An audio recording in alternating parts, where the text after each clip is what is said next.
बताइएगा क्या screen share हो रही है? हो रही है सर। Okay good.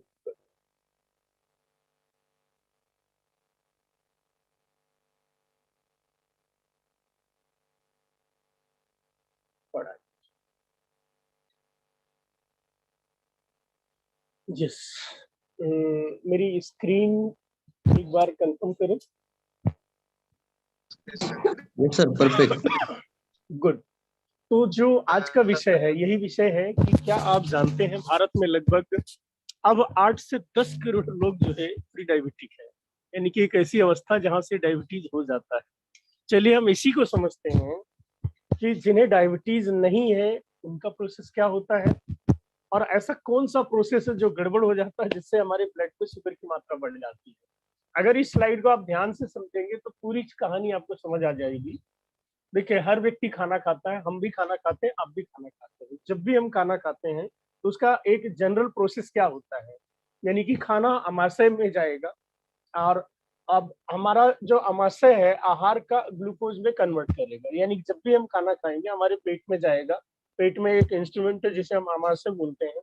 अमाशय में खाना छोटे छोटे टुकड़ों में टूटेगा, उस छोटे छोटे टुकड़ों में टूटने की प्रक्रिया को ग्लूकोज कन्वर्जन बोलते हैं। यानी कि हमारा जो भोजन है वो किस में कन्वर्ट हो गया, ग्लूकोज में बदल गया। अब जब ग्लूकोज में बदल गया तो कहाँ जाएगा, हमारे ब्लड में जाएगा। सेकेंड प्रोसेस क्या है कि यानी कि ब्लड में ग्लूकोज इंटर करेगा। अब थर्ड प्रोसेस क्या है कि हमारे अमाशय के ठीक नीचे एक ऑर्गन होता है हमारा जिसका नाम है पैनक्रियाज। तो पैनक्रियाज का काम होता है इंसुलिन का प्रोडक्शन करना। तो जैसे ही हमारा ग्लूकोज जो है ब्लड में इंटर करता है, हमारे पैनक्रियाज को सिग्नल मिलता है, वो उसी टाइम इंसुलिन प्रोड्यूस कर देता है। वो भी इंसुलिन कहाँ जाती है, ब्लड में जाती है।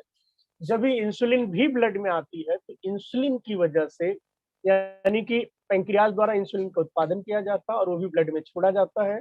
अब जैसे ही वो ब्लड में जाता है तो क्या होता है, इंसुलिन की वजह से ब्लड में जो शुगर की मात्रा है वो मसल्स में एब्जॉर्ब हो जाती है। काफी सारी मात्रा ब्लड से शुगर जो है मांसपेशियों द्वारा एब्जॉर्ब कर ली जाती है। तो शुगर जो ब्लड में ज्यादा था वो कम हो जाता है।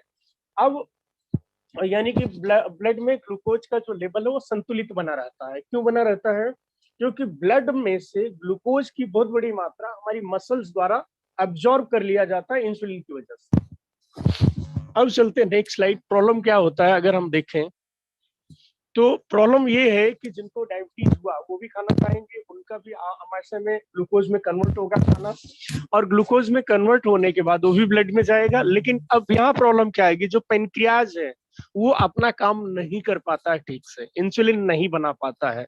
जब इंसुलिन कम बनाएगा या नहीं बना पाएगा तो ब्लड में अब वो जो शुगर है मसल्स में जो एब्जॉर्ब हो रही है इंसुलिन नहीं होने की वजह से, पूरी का पूरा शुगर जो है वो ब्लड में बनी रह जाएगी, जिससे शुगर की मात्रा आपके ब्लड में ज्यादा हो जाती है। क्यों हुआ ऐसा, क्योंकि आपके पैंक्रियाज ने इंसुलिन का प्रोडक्शन नहीं किया, या ब्लड में जिस टाइम ग्लूकोज ब्लड में आया उस टाइम ब्लड के साथ इंसुलिन का मिश्रण नहीं हुआ, जिसकी वजह से पूरा का पूरा शुगर आपके ब्लड में बना रहा, एब्जॉर्ब नहीं हो पाया। ऐसा क्यों होता है, यानी कि पैंक्रियाज अपना काम क्यों नहीं कर पाता है, पैंक्रियाज अपना काम क्यों नहीं कर पाता। परसों में जब बात कर रहा था फिटनेस की, आपको एक बात बताया था, फैट हमारे शरीर के लिए महामारी है। यानी कि फैट जब हमारे बॉडी में स्टोर होगा तो किसी आर्गन पे स्टोर होगा, और जिस भी आर्गन पे स्टोर होगा उसको डिस्टर्ब करेगा।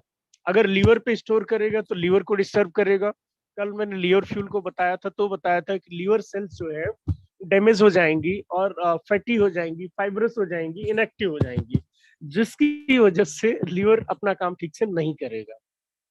तो अब जो हमारा पैनक्रियाज है उसमें बीटा सेल्स होती हैं जो इंसुलिन बनाती हैं, और फैट की अधिकता की वजह से बीटा सेल डैमेज हो जाती हैं। जब ये बीटा सेल डैमेज हो जाएंगी तो इंसुलिन का प्रोडक्शन कम करेंगी। अब यानी कि आहार से प्राप्त जो ग्लूकोज है इसका अब्जॉर्बेशन, और साथ में पैंक्रियाज की बीटा सेल का इंसुलिन का कम उत्पादन, अब बहुत कम मात्रा में ग्लूकोज कोशिकाओं में जा पाएगा, और साथ साथ में रक्त में ग्लूकोज का स्तर जो है सामान्य रूप से बढ़ जाएगा। यानी कि हमारी मांसपेशी इंसुलिन की कमी की वजह से उसको एब्जॉर्ब नहीं कर पाएंगे, इसलिए पूरा का पूरा ब्लड जो है पूरा का पूरा शुगर ब्लड में बना रहेगा, जिसकी वजह से हमारा इंसुलिन का लेवल बढ़ जाएगा। इंसुलिन के प्रति हमारा जो आर्गन है उदासीन हो जाता है, यानी कि ग्लूकोज, इंसुलिन ये, और हमारा जो लीवर है उसका इसको स्टोर नहीं कर पाता अपने अंदर, यानी कि जब लीवर फैटी हो जाएगा, फाइब्रस हो जाएगा, तो लीवर जो है ग्लूकोज का स्टोरेज करता है, और जब वो स्टोर नहीं करेगा तो ब्लड में सीधा जाएगा, इसलिए ब्लड में अत्यधिक ग्लूकोज की मात्रा बढ़ जाएगी, जिसकी वजह से हमारा शुगर लेवल बढ़ जाता है। अगर हमारे ये दो आर्गन अच्छे से काम करें, कौन से, पैनक्रियाज और लीवर, तो शुगर जो है नहीं हो सकती है या कंट्रोल में रहेगी, या जिनको शुगर है अगर उनके दो ही आर्गन को कंट्रोल कर लें तो जो है आपका शुगर कंट्रोल हो सकता है।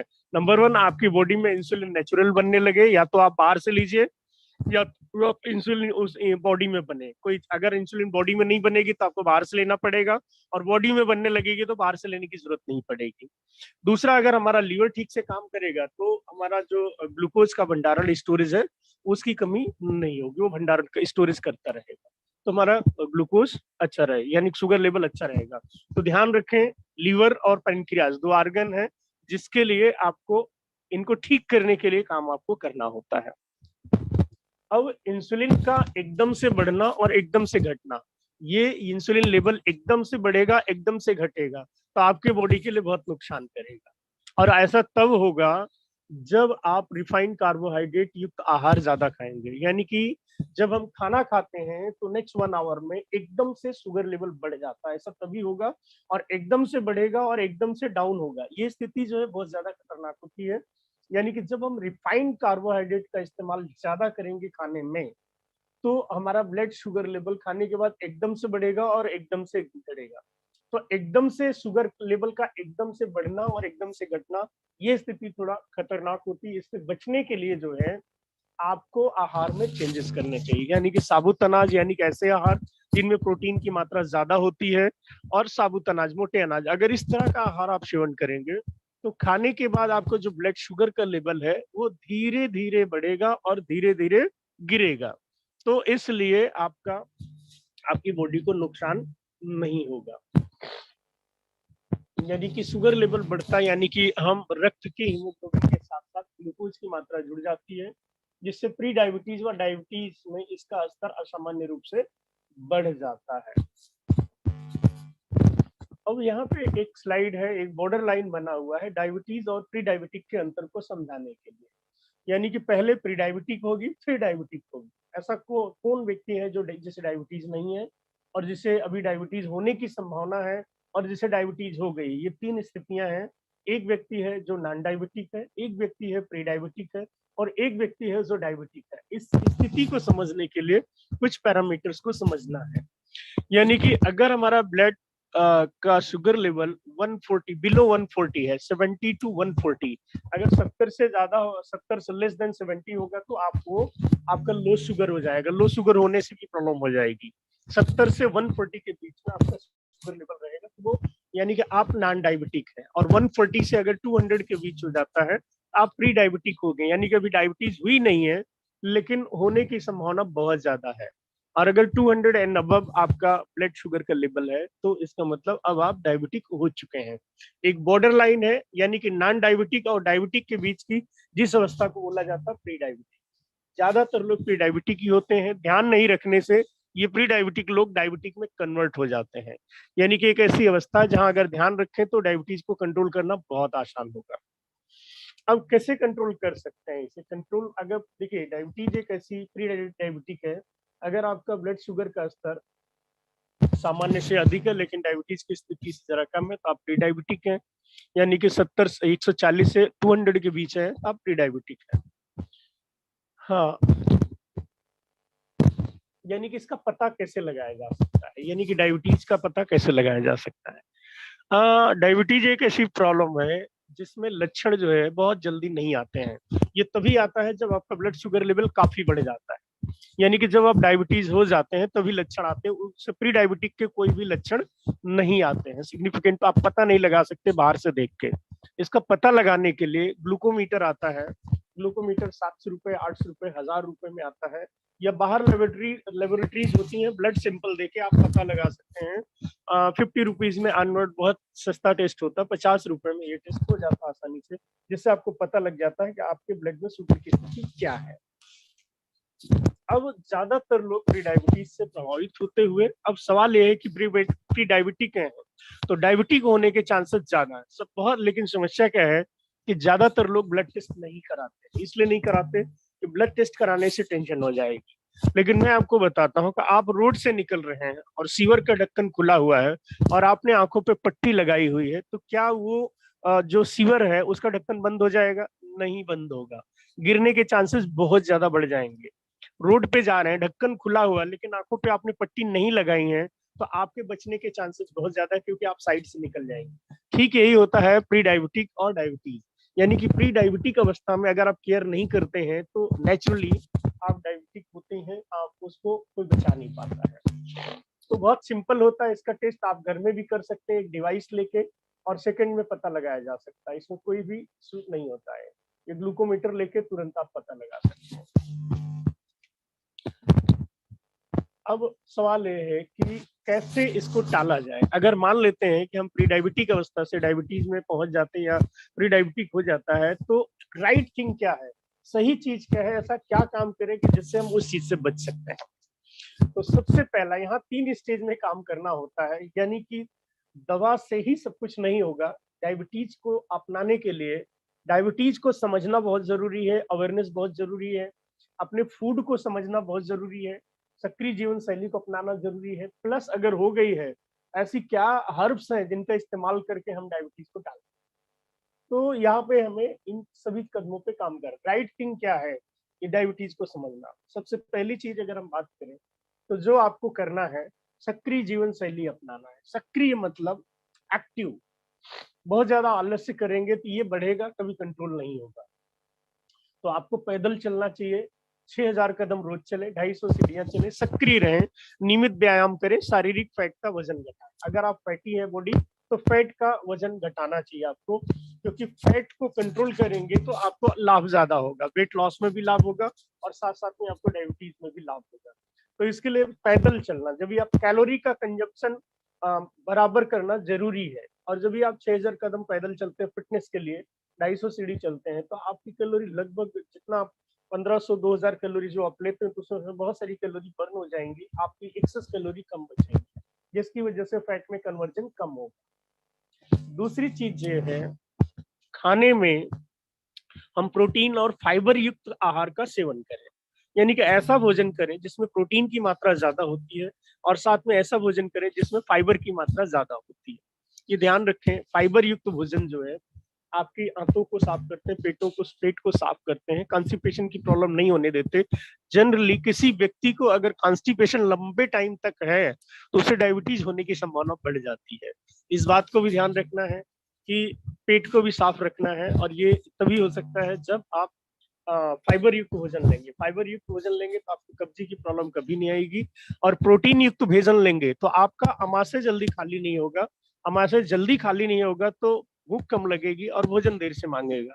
अब कार्बोहाइड्रेट युक्त भोजन करेंगे तो हमारे आमाशय में खाना जल्दी पच जाएगा और आपको जल्दी भोजन मांगेगा। जल्दी भोजन मांगे तो ज्यादा खाना खाएंगे और नतीजा आपका ब्लड शुगर भी बढ़ेगा और वजन भी बढ़ेगा। इसलिए यहाँ पे कार्बोहाइड्रेट की जगह पे प्रोटीन युक्त और फाइबर युक्त भोजन का इस्तेमाल करना है। सेकंड थिंग, आहार में किन चीजों को बढ़ाना है। हमारा जो आहार है, अगर हम डायबिटिक है तो या फिटनेस के लिए हमें हमारे आहार में यही चीजें बढ़ानी है। अगर हम फिट रहना चाहते हैं तो भी यही चीजें बढ़ानी है। अगर हम डायबिटीज की स्थिति में तो भी हमें यही चीजें बढ़ानी है। ग्रीन वेजिटेबल का इस्तेमाल करना, फ्रूट्स का इस्तेमाल करना है, और इसके अलावा साबुत अनाज या मोटे अनाज का रॉ फॉर्म में, कच्चे फॉर्म में चीजें जितनी ज्यादा खाएंगे, सलाद, स्प्राउट, ये सब चीजें आपको बहुत ज्यादा फायदा देंगी। आपके बॉडी का वाटर कंटेंट लेवल भी बढ़ाएंगी और आपकी बॉडी को पर्याप्त फाइबर भी देंगी और आपकी बॉडी को प्रोटीन भी मिलेगा। एक पर्याप्त संतुलित आहार है डायबिटिक व्यक्ति के लिए। क्या नहीं खाना है डायबिटीज में, क्योंकि जनरल बहुत सारा सवाल आता है कि सर डायबिटीज में क्या चीज अवॉइड करनी चाहिए। तो ये चीजें ध्यान से देखिए, यही चीज अवॉइड करनी चाहिए। केक पेस्ट्री अवॉइड करना चाहिए, आपका ब्रेड अवॉइड करना चाहिए, शुगर प्रोडक्ट अवॉइड करना चाहिए, स्नैक्स प्रोडक्ट अवॉइड करना चाहिए। जिन जिन प्रोडक्ट में हाई कैलोरी होती है, हाई कैलोरी और हाई फैट, इनका इस्तेमाल आपको नहीं करना है। हाई कैलोरी और हाई फैट इन चीजों में बहुत ज्यादा आती है। स्नैक्स प्रोडक्ट हो गए, टी वगैरह आप अवॉइड कर सकते हैं, मिठाई अवॉइड कर सकते हैं, चीनी अवॉइड कर सकते हैं, और मैदा अवॉइड कर सकते हैं। मैदे वाली चीजें जो है बहुत बारीकी, यानी कि रिफाइंड कार्बोहाइड्रेट वाली चीजें, रिफाइंड कार्बोहाइड्रेट और हाई कैलोरी वाली चीजें, हाई फैट वाली चीजें, यही आपको अवॉइड करना है।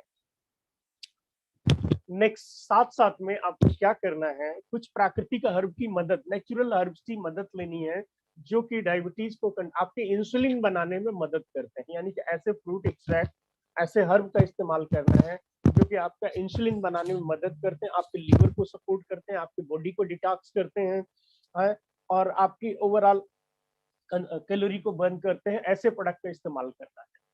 तो प्रकृति ने खजाना दिया हुआ है, सदियों से इन प्रोडक्ट का इस्तेमाल होता आया है। एलोवेरा, गुड़मार, करेला, जामुन, त्रिफला, ऐसी चीजें हैं जिनका इस्तेमाल सदियों से होता आया है डायबिटीज को कंट्रोल करने के लिए। कोई एक एक प्रोडक्ट दे के डायबिटीज को कंट्रोल करता, बट धन्यवाद देना चाहिए ओके लाइफ को, जिन्होंने आपको कंबाइंड किया है, आपको एक साथ इतनी सारे हर्ब को एक साथ जोड़ा है। यानी कि हमारा जो एक प्रोडक्ट है डाइव कंट्रोल, उसके इंग्रेडिएंट में देखेंगे तो मेमोरिडी का चरनसिया, जिसे हम करेला बोलते हैं, एलोवेरा भी दिया गया है, जिम्नेमा सिल्वेस्टर, गुड़मार भी दिया हुआ है, त्रिफला भी दिया हुआ है, यानी कि आंवला, हरड़, बहेड़ा, और जम्बोलिना भी दिया हुआ है, जामुन। इसके साथ साथ में डाइव कंट्रोल में फेनुग्रीक यानी कि मेथी भी दिया हुआ है, और विजयसार। विजयसार एक ऐसा वुड है जिसमें डायबिटीज को कंट्रोल करने का पावर होता है। त्रिफला, जिसमें 3 फ्रूट होते हैं, आंवला, हरड़ और बैडा, यानी कि इनको भी इस्तेमाल करें।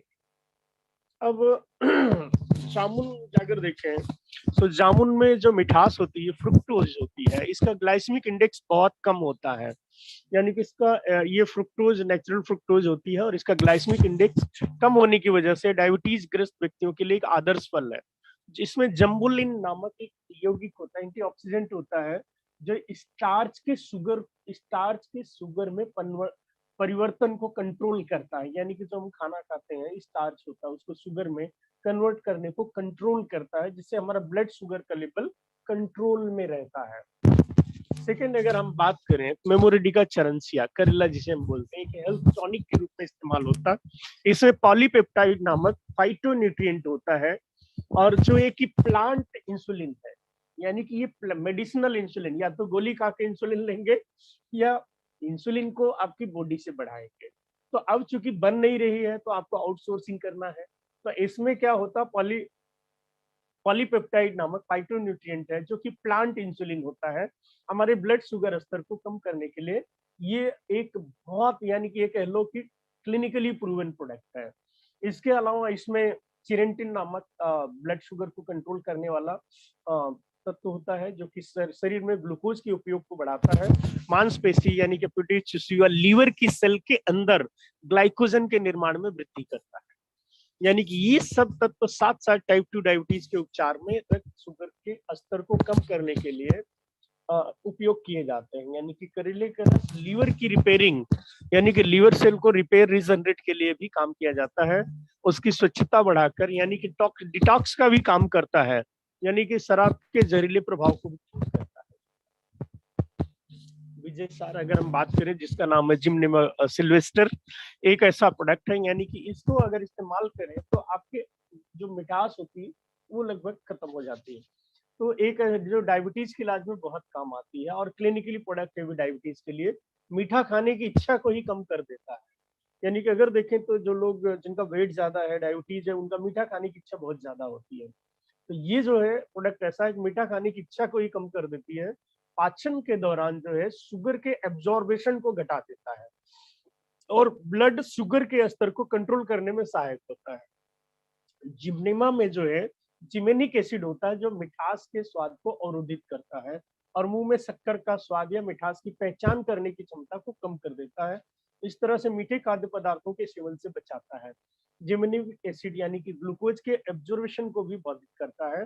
पैनक्रियाज, जो हमारा अग्न्याशय पैनक्रियाज से इंसुलिन का स्राव बढ़ाता है। यानी कि पैंक्रियाज जो है नेचुरल इंसुलिन प्रोडक्ट प्रोड्यूस करना चालू कर देता है और ब्लड शुगर के स्तर को सामान्य बनाए रखने में मदद करता है। ये प्रोडक्ट है आपका जिसका नाम है डायब कंट्रोल। डायब कंट्रोल में करेला 20% डाला हुआ है, जामुन 20% डाला है, ग्वारपाठा एलोवेरा 20% डाला गया है, गुड़माल 20% डाला गया है, त्रिफला 10% इस्तेमाल किया गया है, मेथी 5%, विजय सार 5%। एक ऐसा प्रोडक्ट है यानी कि जिसकी 1628 रुपए एमआरपी है, डीपी 1294 और सबसे ज्यादा बिजनेस वॉल्यूम देने वाला प्रोडक्ट है ओके लाइफ का 777, यानी कि लगभग ऑन एवरेज 60% वॉल्यूम देता है ये प्रोडक्ट आपको। और साथ में इसके लिए कुछ सपोर्टिव हर्ब देखें, कलौंजी इस्तेमाल कर सकते हैं। आयुर्वेदा में हमारे पास कलौंजी प्रोडक्ट है और साथ साथ में इसमें दालचीनी का इस्तेमाल कर सकते हैं, कलौंजी और दालचीनी। और हमारे पास अभी बेहतरीन जूसेज आ गए हैं आज के डेट में, गिलोय है, त्रिफला है और साथ साथ में हमारा नीम करेला जामुन जूस। अगर हम सस्ते में भी किसी का डायबिटीज करें तो हम तीनों जूसेस दे सकते हैं एक साथ, नीम करेला जामुन जूस, त्रिफला जूस और गिलोय जूस, और साथ में नीम और कलौंजी की टेबलेट, कलौंजी टेबलेट और दालचीनी लौंग की टेबलेट दे सकते हैं। और बहुत ही उपयोगी, तीनों जूस एक साथ देने से बहुत जल्दी रिजल्ट आता है, साथ में डाइव कंट्रोल दें तो रिजल्ट आपको रहता है। तो डायबिटीज को कहें ना, यही एक सोल्यूशन है, यही एक समाधान है। चलिए जल्दी से एक प्रोडक्ट और आपको लेते हैं फटाफट, क्योंकि थोड़े से टाइम का इस्तेमाल करते हैं क्योंकि हम लेट स्टार्ट में हैं। अनुज जी वॉइस क्लियर है? परफेक्ट है सर। गुड। तो नेक्स्ट प्रोडक्ट है जॉइंट पेन, यानी कि हमारे घुटनों में दर्द होता है। ये क्यों होता है? क्योंकि घुटनों में दर्द होना एक कुछ प्रोसेस होता है जिसकी वजह से घुटनों में दर्द हो जाता है। दर्द क्यों होता है इसके पीछे का कारण अगर देखें तो यहाँ पे 2-3 कारण होता है जिसकी वजह से दर्द हो जाता है। तो अब घुटनों में दर्द होना है यानी कि ऑस्टियोआर्थराइटिस का एक इंडिकेशन है। घुटनों में दर्द होगा, चलने फिरने में परेशानी होगी, मांसपेशियों में जकड़न आएगी और साथ में जोड़ों के संपूर्ण रूप से मुड़ने में कठिनाई होगी, यानी कि जोड़ों के कार्टिलेज की क्षति से दर्द, सूजन, अकड़न और सीमित गतिविधियों को आर्थराइटिस कहते हैं।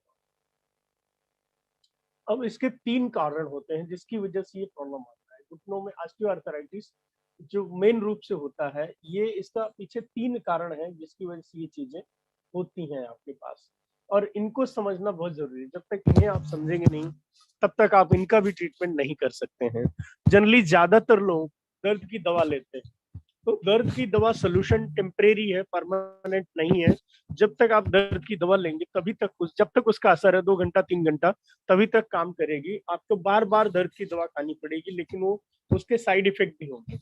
यानी कि अगर हमारे घुटने ऑस्टियोआर्थराइटिस है, घुटनों में प्रॉब्लम है, तो हमारा जो कार्टिलेज डैमेज हो रहा है उसको रिपेयर करना पड़ेगा, और हमारा जो साइनोवियल फ्लूइड है वो खत्म हो रहा है, चिकनाहट कम हो रही है तो उसको बढ़ाना पड़ेगा। और ज्वाइंट स्पेस जो घट रहा है, ये यानी कि घुटनों में ज्वाइंट स्पेस घट जाता है, ग्रीसिंग कम हो जाती है और हमारा कार्टिलेज डैमेज हो जाता है, और हमारी लिगामेंट जो मसल्स होती हैं वो कमजोर हो जाती है।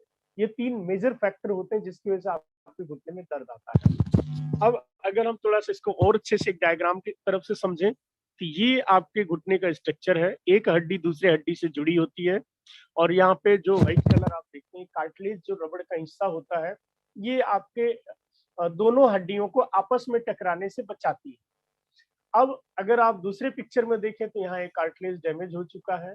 नतीजा जब घिसती हुई कार्टिलेज, जब कार्टिलेज घिसेगी तो हड्डियां आपस में टकराएंगी, जब ये हड्डियां आपस में टकराएंगी तो घर्षण होगा जिससे आपको दर्द का अनुभव होगा। सबसे पहले आपको पता लग जाता है जब आप सीढ़ियां चढ़ते हैं। जब भी कोई व्यक्ति सीढ़ी चढ़ता है तो सबसे पहले आपको इंडिकेशन आ जाता है, घुटनों से आवाज आने लगती कट कट की, और आपको पेन का अनुभव होने लगता है। यानी कि ये समझ लीजिए जोड़ की हड्डियों के किनारे के पर शॉक एब्जॉर्बर, शॉकर का काम करता है कार्टिलेज, जो कि दोनों हड्डियों को टकराने से बचाता है। लेकिन अत्यधिक दबाव खराब कैसे होता है? ये अत्यधिक दबाव किसको पड़ेगा? जिसका वजन ज्यादा है, उसके आइडियल बॉडी वेट से बहुत ज्यादा वजन है तो उसके घुटने जल्दी डैमेज होंगे क्योंकि उस पे कार्टिलेज पे दबाव ज्यादा पड़ेगा। या जिन लोगों को खड़े रह के ज्यादा काम करना पड़ता, अगर घुटनों को बचाना है तो वेट ज्यादा नहीं रखना है, दूसरा ज्यादा देर खड़े होके काम नहीं करना। अगर महिलाएं किचन में बहुत ज्यादा देर तक खड़े होकर काम करती हैं, तो ज्यादा देर खड़े होकर काम नहीं करना है, उतना ही देर खड़े रहें जितना जरूरत है। यानी कि अगर आपका वेट ज्यादा है तो वेट कंट्रोल करें, तो एक समाधान है। दूसरा ये कि अगर आप खड़े होकर ज्यादा लॉन्ग टर्म काम करते हैं, ये संभावना आपके पास आने की जरूरत आ सकती है, तो ये कम रखना है। अब यहाँ अगर देखें तो एक मेम्ब्रेन होती है जिसका नाम होता है साइनोवियल मेम्ब्रेन। साइनोवियल मेम्ब्रेन में एक लिक्विड भरा होता है। ये लिक्विड देखें तो जो ग्रीसिंग का काम करता है, जिसे साइनोवियल फ्लूइड कहा जाता है। साइनोवियल फ्लूइड जो है चिकनाहट का काम करता है, मूवमेंट देता है, ग्रीसिंग का काम करता है। तो जनरली अगर आप देखें जैसे जैसे एज बढ़ती है या मिनरल्स की कमी की वजह से जो लोग या पानी कम पीते हैं, जब भी हम पानी कम पियेंगे, 8-10 ग्लास से कम पानी पियेंगे, तो हमारा जो साइनोवियल फ्लूइड है वो ड्राई हो जाता है, जिसकी वजह से चिकनाहट कम होने से स्वेलिंग आ जाती है, और साथ साथ में जो है मुड़ने की स्थिति कम हो जाती है, घुटने मुड़ते नहीं है।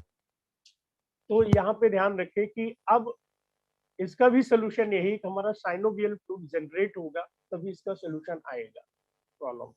यानी कि साइनोवियल फ्लूइड जोड़ों के बीच में होने वाले घर्षण को कम करते हैं, और ऑस्टियोआर्थराइटिस में इसकी मात्रा व चिकनाहट कम हो जाती है। यानी कि जिनको ऑस्टियोआर्थराइटिस हो रहा, उनका ये लेवल कम हो जाता है। एक एक्सरे के माध्यम से अगर आप देखें एक हेल्दी नीज और अनहेल्दी नीज, यानी कि एक पिक्चर में देखें तो घुटने में गैप बहुत प्रॉपर है, और दूसरे घुटने में अगर आप देखें तो गैप जो है बहुत कम हो गया है, क्योंकि वो कार्टिलेज डैमेज हो गया है। डैमेज होने से हड्डी आपस में टकराती है, यानी कि ज्वाइंट स्पेस घट गया। ज्वाइंट स्पेस जब भी घटेगा, यानी कि अब देखिए कार्टिलेज की क्षति से हड्डियों के बीच की जगह कम हो जाती है, जिससे हड्डियों का आपस में घर्षण होता है और हमें दर्द का अनुभव होता है। अब हमारा पास एक बहुत बेहतरीन प्रोडक्ट है जिसका नाम है आर्थोमेगा। आर्थोमेगा एक ये कह लें कि ओके लाइफ का इन्वेंशन है, और उन सभी चीजों का समावेश दिया गया है जो ज्वाइंट पेन को, घुटने के दर्द को ठीक करने के लिए सहायक है, चाहे वो कार्टिलेज हो, चाहे साइनोवियल फ्लूइड हो, चाहे लिगामेंट को मजबूती देना है। ये तीनों काम को करने के लिए परफेक्ट है। अगर मैं बात करूं यहाँ, तो आप देख सकते हैं इसमें रोजिप एक्सट्रैक्ट डाला हुआ है, ओमेगा 3 का इस्तेमाल किया गया है, एमेशम और कर्कुमिन एक्सट्रैक्ट, हल्दी जिसे हम बोलते हैं, प्रोबायोटिक का इस्तेमाल किया गया है, ग्लूकोसामाइन जो घुटनों यानी कार्टिलेज को रिपेयर और रीजनरेट करने के लिए स्पेशली दिया जाता है। कोलाजन पेप्टाइड का इस्तेमाल है, कैल्शियम साइट्रेट का इस्तेमाल है, विटामिन D3 का इस्तेमाल किया गया, बोसवेलिया का भी इस्तेमाल किया गया आयुर्वेद का। तो this is the perfect one product. अब ग्लूकोसामाइन क्या करता है, यानी कि जो ग्लूकोसामाइन है कार्टिलेज बनाने वाली सेल्स द्वारा कार्टिलेज के मुख्य अंगों के निर्माण में उपयोगी होती है। जो हमारा कार्टिलेज डैमेज हो जाता है उसको रिपेयर और रीजनरेट का काम करता है, यानी जो डैमेज कार्टिलेज की मरम्मत करता है ग्लूकोसामाइन। और एमएसएम भी डाला हुआ है। एमएसएम क्या करता है, मिथाइल सल्फोनील होता है, जो जोड़ों का लचीलापन व कार्य क्षमता को बढ़ाता है, जोड़ों में दर्द व सूजन को घटा देता है, जोड़ों में कार्टिलेज के क्षरण को रोकता है, यानी कि डीजनरेशन को रोकता है। कार्टिलेज एक उम्र के साथ साथ धीरे धीरे जो डीजनरेट हो रही है और उसको रोकने में मदद करेगा। Rose hip powder, rose hip जो होता है, ये अगर आप देखें तो गुलाब का जो फूल होता है उसके नीचे का हिस्सा होता है, इसीलिए हिप बोला जाता है। हिप मतलब पुट्टा, रोज रोज चूंकि रोज का पुट्टा है, इसे रोज हिप बोला जाता है, रोज। और ऑस्ट्रेलियन गुलाब में वो पावर होता है जिसके अंदर ये कार्टिलेज को डैमेज करने में बचाते हैं, दर्द व जकड़न कम करते हैं, और जोड़ों की सूजन घटाते हैं। नेचुरल सोर्स होते हैं विटामिन सी के। और इसमें बोसवेलिया का इस्तेमाल किया गया। बोसवेलिया आयुर्वेद में बहुत फेमस है घुटनों के दर्द के लिए, यानी कि आपको गूगल कर सकते हैं, यूट्यूब कर सकते हैं, देख सकते हैं। बोसवेलिया बहुत कारगर प्रोडक्ट होता है, यानी कि ऑस्टियोआर्थराइटिस की रोकथाम के लिए बहुत पावरफुल प्रोडक्ट होता है। घुटने में दर्द व जोड़ों की सूजन में कमी करता है, दूर तक पैदल चलने की क्षमता को भी बढ़ाता है ये product. Vitamin D, everybody knows, vitamin D हड्डियों के लिए बहुत जरूरी है, यानी कि स्वस्थ हड्डी व जोड़ों के लिए विटामिन डी कंपलसरी होता है। आजकल ज्यादातर लोगों की बॉडी में विटामिन डी कम मिलता है, क्योंकि विटामिन डी हमारी जो हैबिट है, हमारा जो लाइफस्टाइल है, अब ऐसी हो गई है कि हम लोग ज्यादातर अब धूप नहीं मिलती है, छत के नीचे रहना, छत के नीचे खाना, छत के नीचे काम करना, छत के नीचे सोना। तो ये लाइफस्टाइल आ गई है कि हमें धूप का दर्शन होता ही नहीं। तो जब भी धूप मिलेगी नहीं तो विटामिन डी बनेगी नहीं। तो यहाँ पे विटामिन डी एक्स्ट्रा डाली गई है जो कि कैल्शियम का एब्जॉर्प्शन बढ़ाएगी, हड्डियों की हानि कम करेगी, यानी कि जो डिजेनरेशन हो रहा है, जो हड्डियां हमारी स्पॉन्जस हो रही हैं, कैल्शियम का घनत्व कम हो रहा है, ये कम करेगा। और कार्टिलेज की क्षति को थामने में भी कारगर है। कार्टिलेज डैमेज कैसे होगा? अगर हड्डियां हमारी स्पॉन्जस हो जाएंगी, पोरस हो जाएंगी, या उसमें से मिनरल्स निकल जाएंगे तो हड्डियां खोखली होंगी। ये विटामिन डी जो है उसको बाइंड करता है, यानी कि हड्डियों को बाइंड करेगा, उसको निकलने नहीं देगा। तो दिस इज द आर्थोमेगा, एक ऐसा प्रोडक्ट है जिसमें आपका ग्लूकोसामाइन का इस्तेमाल किया गया है, जो हमारा डैमेज कार्टिलेज को रिपेयर और रीग्रोथ करेगा, यानी कि उसको रिपेयर भी करेगा और जनरेट भी करेगा। एमएसएम जो कि हमारा कनेक्टिव टिश्यू को रीबिल्ड करेगा, जो बाइंडिंग करते हैं उनको बिल्ड करेगा। और एमएसएम जो कि हमारा साइनोवियल फ्लूइड लेवल को इंक्रीज करेगा, वाटर एब्जॉर्प्शन बढ़ा लेगा, यानी कि पानी की मात्रा को एब्जॉर्ब ज्यादा करके जो है हमारा साइनोवियल फ्लूइड की मात्रा बढ़ाएगा। कोलाजन पेप्टाइड, विटामिन डी3 और कैल्शियम सिट्रेट, ये हमारे जो कार्टिलेज और लिगामेंट को मजबूती देंगे, उनको स्ट्रॉन्ग बनाएंगे। रोजिप एक्सट्रैक्ट नेचुरल सोर्स है आपका विटामिन सी का। ओमेगा 369 कुरकुमिन एक्सट्रैक्ट और बोसवेलिया, ये हमारे मूवमेंट घुटने में, यानी कि एंटी इन्फ्लामेटरी है, सूजन रोधी है, सूजन को हटाएंगे और फ्लेक्सिबिलिटी, मूवमेंट घुटने का बढ़ा देंगे। तो सो इस तरह से आप देखेंगे तो हमारा जो हेल्दी हेल्दी हड्डियां मिलेंगे, हमें हेल्दी जॉइंट्स मिलेंगे और फ्लेक्सिबिलिटी उनकी मिलेगी, मूवमेंट करने की क्षमता बढ़ेगी, साइनोवियल फ्लूइड हमारा बढ़ेगा, प्रोडक्शन बढ़ेगा, रिड्यूस जॉइंट और बोन्स का से रिलेटेड दर्द जो है रुकेगा, रिड्यूस करेगा, सूजन रुकेगा और कार्टिलेज और लिगामेंट को मजबूती देगा और बैक किक, यानी कि जिनको पीठ में दर्द होता है उसमें भी मदद करेगा। तो ये प्रोडक्ट आपने देखा यहाँ पे, और ये प्रोडक्ट बहुत ही कारगर प्रोडक्ट है घुटनों के दर्द के लिए। सपोर्टिव प्रोडक्ट जॉइंट जिम और आपका आर्थोमेगा, जॉइंट जिम कैल्शियम, ये प्रोडक्ट है। अगेन मैं स्क्रीन आउट करता हूँ, मैं आपके बीच में, आप लोग देख पा रहे हैं। यस, थैंक यू सर, बहुत शानदार जानकारी सर आपके द्वारा मिली है। वाकई सर अल्टीमेट, क्योंकि आपने सर अपना बहुत शानदार प्रोडक्ट कवर किया।